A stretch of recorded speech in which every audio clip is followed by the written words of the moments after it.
Well, welcome to the State of the Union podcast. I'm Lauren Hutchins. I'm an Assistant Secretary here at the Health Services Union, and today I have with me Nicole Yade, who's the CEO of the Women and Girls Emergency Centre. It's fantastic to have you here. Just before we get started, if anything that we're discussing today is of concern to any members, there are two services to refer you to. The first, of course, is WAGEC, and you can access the service through www.wagec.org.au. I hope I've got that correct. You have. And also by contacting Full Stop Australia on 1800 385 578. With that now, over to our conversation. Welcome, Great. Nicole. Can you tell us a little bit about WAGEC? WAGEC, or we're commonly known as the Women and Girls Emergency Centre, has been working in the community for almost 50 years now. We were founded by a woman called Jeannie Devine, and Jeannie had her own experience of hardship and homelessness, and she really used that lived experience and she wanted to make it easier and better for other women and children in our community. So she started WAGEC. Where Green Square is now in the middle of Sydney was her first little drop-in centre, and she was always open to working with everyone. So the most marginalised people right across our community. At that time there were women who were sleeping rough on the street, and she welcomed them in and tried to give them a space and the time they needed to really help them get back on track in their own lives. And it's in that spirit really that our work in the community continues today at WAGEC. Every night we have over 200 women and children who are staying with us, who often are coming straight from the hospital or police, and it's not safe for them to go home. So in our centres, we're 11 different sites now across the community. We make sure those women have got the support they need to really care for them and help them get things back on track in their own lives as well. I mean, the need is so pressing. The statistics are that 1 in 4 women will experience family and domestic violence in their lifetime, more so if you're a woman with a disability or a First Nations woman. Yes. In terms of the need, can you tell us a little bit about what may have changed over the history of WAGEC, of the Women and Girls Emergency Centre? I think the challenge is not enough has changed. Back almost 50 years ago when Jeannie was running the service, she was supporting women who had nowhere safe to go. And every night now at WAGEC, we still have women who have got nowhere safe to go. I think, certainly some things have shifted across the community. I mean, I think 50 years ago, would we have even been having a chat like this? Maybe it was a bit more secretive and behind closed doors. I think at least now we're having more of those conversations. We're having them publicly. People like myself who are victim survivors don't feel as shamed potentially, like I've always shared a bit of my story for the purpose of trying to help other people, and putting the accountability where it belongs on the people who are using violence. But still, unfortunately, it's such a big issue in our community. We know every week, 1 woman a week in our community is losing their life, is being murdered because of domestic violence. It is a national crisis, as our Prime Minister has said. We know in New South Wales, for example, that over 60% of police work is responding to domestic violence. And that means that about every 3 minutes in our community, a call is going in to the police for a response. And we know DV is underreported. It's impacting so many of us in all of the communities we belong to, in our workplaces, in our community groups, in our street. And really our work at WAGEC is trying to advocate to change that, as well as provide the services that people in those crises need. It's the incredible work that you do that has meant the HSU has partnered with WAGEC. We take our social responsibility very seriously here. Have you presented at our delegates conference talking through the work that you do in the hope that you don't have to do that work ever again? I think that's the piece for us, is that we want an organisation like yours to thrive so they don't have to thrive. Oh, definitely. I mean, we're so grateful, so very deeply grateful to HSU for, you know, the collaboration and partnership that we have. I think, you know, it's a great example to other unions and also, you know, other organisations right across the community about how, you know, partnership gets more done, and when we come together we can support a lot more people.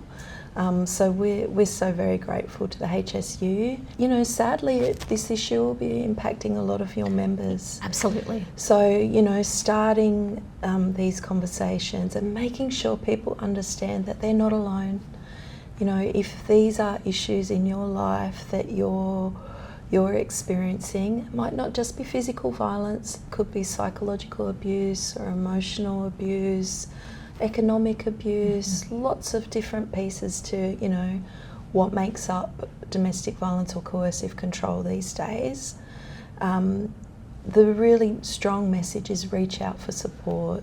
There are people who can help, and you don't have to do it alone. You know, we're an organisation with 55,000 members.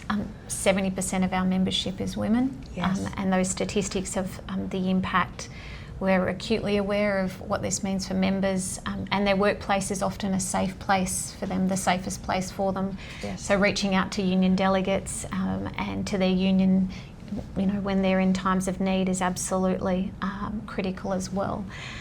One of the questions, I know this is a hard one maybe, but you know, from either, you know, take the question either from a policy space or whatever it might be. If you had a, you know, if there was something that you could change, or a government response, or something that you think that has not been done, what would that be? What would be that change? For probably the work we're best known for running at WAGEC, and we do run services in the prevention of violence, in providing safe housing for people, so more in those live crisis situations. And we also do run services in that healing and recovery space. We're probably best known for running services in women's refuges for that crisis space. And it's in that space where for over 10 years there hasn't been any increase in funding, not just for us at the Women and Girls Emergency Centre, but right across all the services that are specialist homelessness services. And we know that the cost of living is getting harder and harder. The fuel crisis at the moment, I think we're all feeling that. And that puts enormous pressure on families. When people are needing homelessness services, it's really because there's no other option available. And what we've got to make sure is that the response is there when people need it, because people only tend to reach out when things are really in crisis point. But the sad truth of the matter, the official statistic in the SHS, is that for every one person who comes into a homelessness service, one person is turned away. And we've got to do better than that as a community. You know, when people are really in crisis, we want to make sure that they get the response they need and the support is in place. I know at WAGEC, every time we have a vacant room, sometimes our frontline staff have the almost impossible decisions to make about who gets that room tonight. So that could be, you know, sometimes deciding between 3, 4, 5 families. And even though we try and link those other people up to other supports in the community, or sometimes, you know, put them in a hotel if it's not safe for them to go back home, we know people are more likely to return home if they're not in that safe refuge, really highly supported environment. So yeah, our peak, the DV New South Wales, has been advocating for a 50% increase in funding for homelessness services, in recognition that there hasn't been any real lift for 10 years. And yes, we certainly support that call. If we don't put the resources into making sure the right services are available for people, more people sadly are going to be in unsafe situations, return to unsafe situations, not get the support they need when they're right in the middle of crisis, and certainly that's got to change. We are fully supportive of the services that you provide, and as I said, in the hope that one day you don't need to provide them. Absolutely. For our members out there who are very supportive as well of the work that you do, are there other ways that individuals might be able to get either involved or support WAGEC? Yeah, I mean, we are so very grateful to members of our community who chip in and support our work. Honestly, we couldn't do what we do at WAGEC without that support. So, you know, sometimes people are chipping in $10 or $20 here and there for different campaigns we're running. You know, all of those donations get put to really good use, and they do add up, so no donation is ever too small.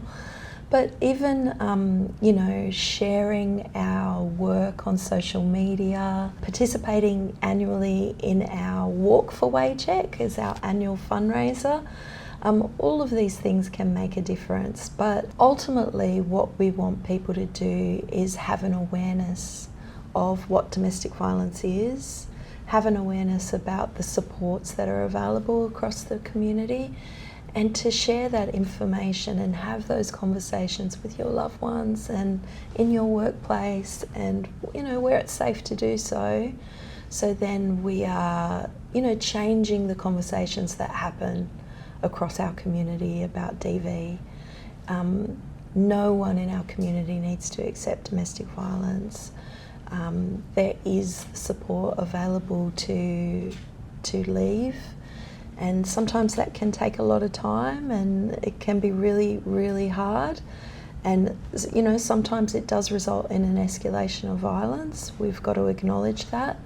But that's why it's really important to link up with services and receive the care and support you need. You know, I've always got my grandmother in my head. She used to say, some sets of problems are bigger than one set of hands. And I think sometimes, you know, nothing is more true when it comes to these issues. People don't need to do it alone. I think that's a really great message potentially to end on here. We really appreciate you coming in today and sharing the WAGEC story and the services that you provide, and really encourage members to go and have a look on the website for resources, as well as how to support the organisation. Again, just really support the work that you're doing, and really proud that the HSU has partnered with WAGEC for this incredible work. Yeah, well, thank you so much to all the members. You know, we know this partnership doesn't happen without all of you. So, you know, thank you for being a member of your union and for supporting the union to do work like this that's really transformational across the community. So, you know, the power of us all coming together and uniting is always what it's going to take to change the most important issues in our community. So thank you. Thanks, Nicole.